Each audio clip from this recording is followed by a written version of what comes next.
छोटा न समझो कभी किसी को। बात बहुत पुराने समय की है। किसी गांव में एक गडरिया रहता था। उसके परिवार में पत्नी के अतिरिक्त एक लड़की और एक लड़का था। जब भी गडरिया और उसकी पत्नी मवेशी चराने के लिए चारागाह में जाती तो अपनी लड़की को अपने भाई का ध्यान रखने के लिए भूल जाते थे। रोज की तरह उस दिन भी माँ ने कहा, बेटी, हम लोग काम पर जा रहे हैं, तू अपने भाई की देखभाल करना। तू ठीक से देखभाल करेगी तो हम तेरे लिए बगीचे से खूब सारे फल तोड़ कर ले आएंगे। ऐसा कहकर माँ बाप घर से चले गए। लड़की ने अपने भाई को घर के बाहर घास पर लिटा दिया और उसके पास बैठ गई। कुछ देर बाद उसकी सहेलियां खेलने के लिए वहां आ गई। लड़की खेलने में मगन हो गई और वह भूल गई कि उसकी माँ ने उसके क्या कहा था।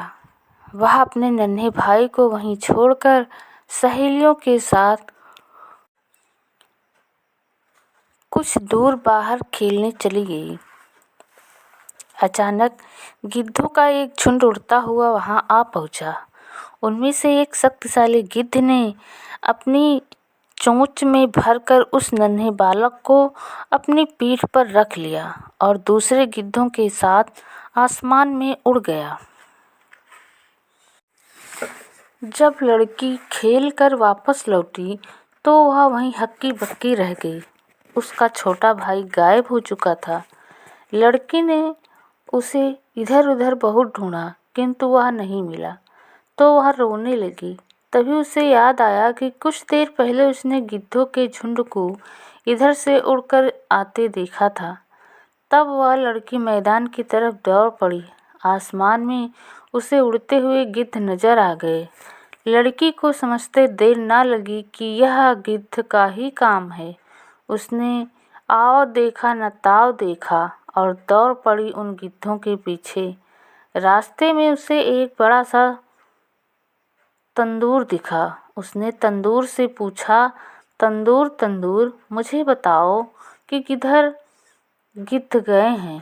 तंदूर बोला, पहले तुम मेरे लिए पकाई हुई बाजरे की रोटी लाओ, तब तुम्हें बताऊंगा।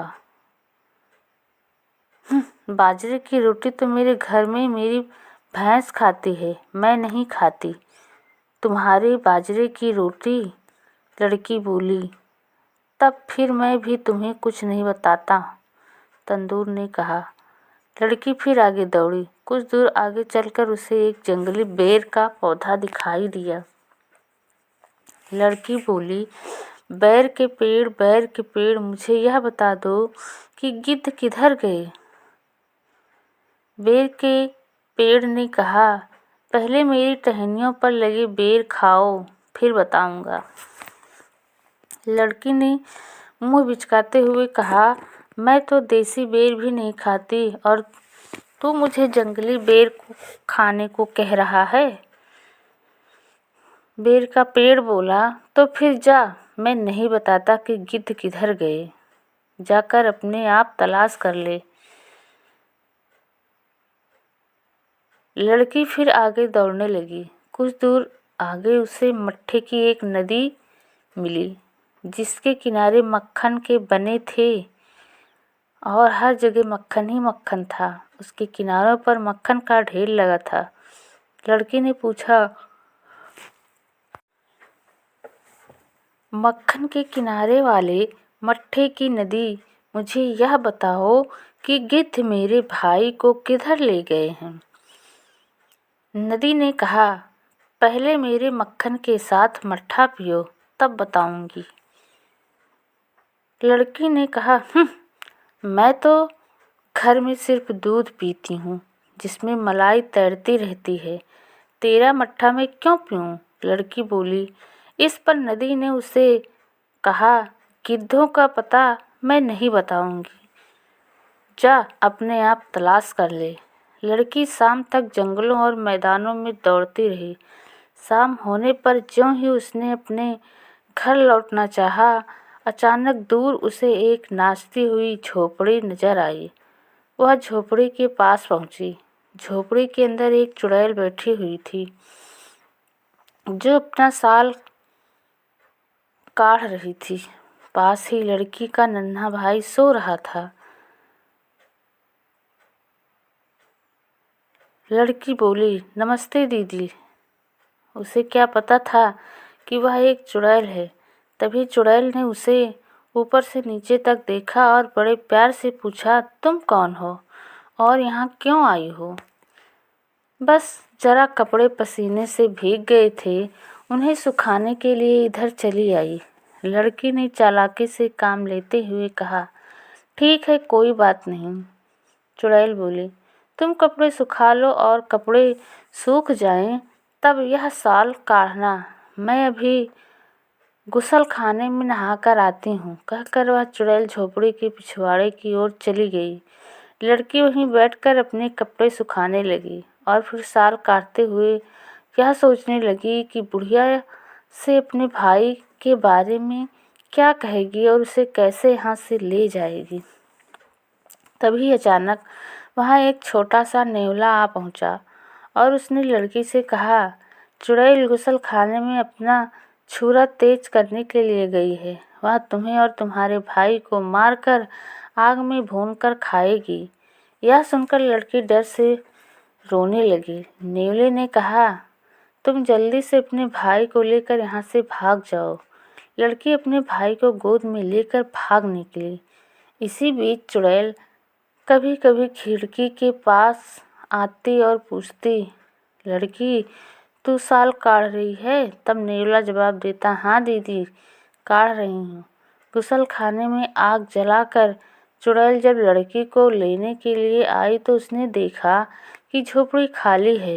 यह देख चुड़ैल चिल्ला पड़ी, उड़ जाओ मेरे गिद्धों, पकड़ लाओ उन दोनों भाई बहनों को, मैं भी खाऊंगी और उनको और तुम सब भी मज़े से खाना।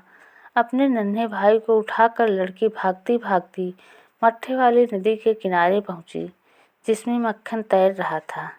नदी, मेरी प्यारी नदी, हम दोनों को छुपा लो, लड़की ने प्रार्थना की। नदी ने कहा, पहले मेरा मट्ठा पीना पड़ेगा। मरती क्या ना मरती, लड़की ने जल्दी से मट्ठा पिया। नदी ने खुश होकर लड़की को और उसके भाई को अपने मक्खन के ढेर में छुपा लिया। गिद्ध उन्हें देख नहीं सके और उड़ते उड़ते आगे चले गए। लड़की अपने नन्हे भाई को लेकर आगे बढ़ी। तब तक गिद्ध लौटने लगे थे। उन्होंने लड़की और उसके भाई को देखा तो वह उनकी ओर बढ़े।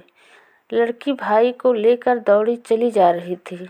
वह तब तक जंगल के बेर तक पहुंच चुकी थी। बेर के पेड़ मुझे छिपा लो, लड़की ने प्रार्थना की। छुपा लूँगा, किंतु मेरी जंगली बेर तुम्हें खाना पड़ेगा। मजबूरी थी। लड़की ने झट से एक बेर तोड़कर खा लिया। तब बेर के पेड़ ने उसे अपने पत्तों और टहनियों के बीच में छिपा लिया। गिद्ध उसे देख नहीं पाए और आगे बढ़ गए। लड़की ने फिर से अपने भाई को उठाया और दौड़ने लगी। वह घर के काफ़ी पास पहुंच चुकी थी, किंतु तभी गिद्धों ने उसे देख लिया। उसे देखकर गिद्धों ने अपने पंख फड़फड़ाना और चीखना शुरू कर दिए। लड़की की आंखों में आंसू आ गए। वह अपने भाई को गोद में उठाए भागी चली जा रही थी कि तभी उसने तंदूर को देखा। उसने कहा, तंदूर, मेरे अच्छे तंदूर, हम लोगों की मदद करो, हमें कहीं छिपा लो। लड़की तंदूर के सामने गिड़गिड़ाने लगी। तंदूर बोला, पहले तुम्हें मेरे बाजरे की रोटी खानी पड़ेगी। ना चाहते हुए भी लड़की ने नाक भौं सिकोड़कर बाजरे की रोटी खाई। तंदूर ने खुश होकर उसे अपने अंदर छिपा लिया, पर गिद्धों ने उनको तंदूर में छिपते हुए देख लिया था। वे उसके ऊपर चीखते हुए मंडराने लगे। तंदूर के गुस्से के मारे गर्म होने लगा। उधर गिद्धों ने और ज़ोर से चीखना शुरू कर दिया और वे तंदूर के मुंह के बीच के करीब मंडराने लगे। तंदूर ने लड़की से कहा, जैसे ही मैं भागो कहूँ तुम अपने भाई को लेकर भाग जाना। लड़की ने कहा, ठीक है, मैं ऐसा ही करूँगी। कुछ देर के बाद तंदूर ने कहा, भागो। लड़की ने जैसे ही तंदूर से बाहर कदम रखा, खूब जोर से तंदूर की आग भभकी। उसकी भयानक लपटें चारों तरफ फैल गईं। गिद्ध आग की लपटों में सुलझ गया और जमीन पर गिरकर तड़प तड़प कर मर गए। लड़की सुरक्षित अपने भाई को लेकर घर पहुंच गई। शाम को जब उसके माता पिता मवेशी चराकर घर लौटे तो लड़की ने उन्हें सारा वाकया सुनाया। सुनकर पहले तो लड़के के माता पिता ने उसे मीठी झिटकी दी, फिर कहा, बेटी, कभी किसी को छोटा नहीं समझना चाहिए। हर चीज़ की अपनी अपनी अलग उपयोगिता होती है। जब देख लो उस जंगल में बेर, मट्ठे की नदी और तंदूर के आगे तुम्हें अपनी जान बचाने के लिए कैसे गिड़गिड़ाना पड़ा। तुम पहले ही उनसे सहयोग करती तो तुम्हें इतनी मुसीबतें ना उठानी पड़ती।